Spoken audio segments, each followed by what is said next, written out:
ସମସ୍ତଙ୍କୁ ନମସ୍କାର। ସମ୍ବଲପୁରୀ ଗୀତ ମାନେ ଏତେ ଆଗକେ ପଳେଇ ଗଲାନ ଯେ ଆମେ ତାର କଳ୍ପନା ବି ନି କରିପାରୁ। ଗୀତ ଶୁଣି ଶୁଣି ଗୋଟେ ଗୀତ ଶୁଣବାକେ ପାଇଲି, ବହୁତ ଭଲ ଲାଗିଲା ମତେ, ଯେନ୍ଟାକି ଆମର ଆଶିଷ କୁମାର ଦା ଗାଇଛନ୍। ସେ ଗୀତ ମୁଇଁ ଗାଇ ଦେଖିବି, ଆପଣମାନଙ୍କୁ କେନ୍ତା ଲାଗବା ମତେ କମେଣ୍ଟ ମାଧ୍ୟମରେ ଜଣାବେ। ଆଶା କରୁଛି ଆପଣମାନଙ୍କୁ ଭଲ ଲାଗିପାରେ। ଦେଖମା, ଟ୍ରାଏ କରି ଦେଖମା।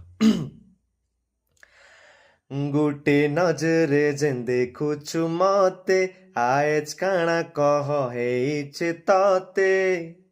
ଗୁଟେ ନଜରେ ଯେନ୍ ଦେଖୁଛୁ ମତେ, ଆଏଜ୍ କାଣା କହ ହେଇଛେ ତତେ। ଆମର ବଙ୍ଗଲା ପାନ ତତେ ବୁଲେଇ ନେତି ସତେ ଧନ। ଲାଲ ମନ୍ଦାର ଗୋଟେ ଅଲଗା ଦିଶୁଛ, ଆଜି ମୁଖୁଲା ବାଲେ ଯେନ୍ ଖୁଚି ଛମଲି। ଲାଲ ମନ୍ଦାର ଗୋଟେ ଅଲଗା ଦିଶୁଛ, ଆଜି ମୁଖୁଲା ବାଲେ ଯେନ୍ ଖୁଚି ଛମଲି।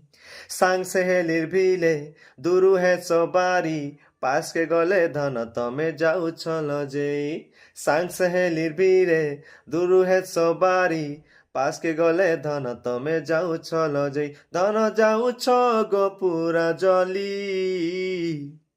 ଲାଲ ମନ୍ଦାର ଗୋଟେ ଅଲଗା ଦିଶୁଛ, ଆଜି ମୁଖୁଲା ବାଲେ ଯେନ୍ ଖୁଚି ଛମଲି। ଲାଲ ମନ୍ଦାର ଗୋଟେ ଅଲଗା ଲାଗୁଛ, ଆଜି ମୁଖୁଲା ବାଲେ ଯେନ୍ ଖୁଚି ଛମଲି। एक्चुअली पूरा बढ़िया गाइछन, बहुत भल लागुचे। आपण माने यूट्यूब रे भी देखि पारबे, बहुत भल गाइछन सतरे, माने पूरा मन के छुई जाउछे। ट्राए करमी मुई भी केनता गीत माने बनाबी, दादार आशीर्वाद रहू। धन्यवाद।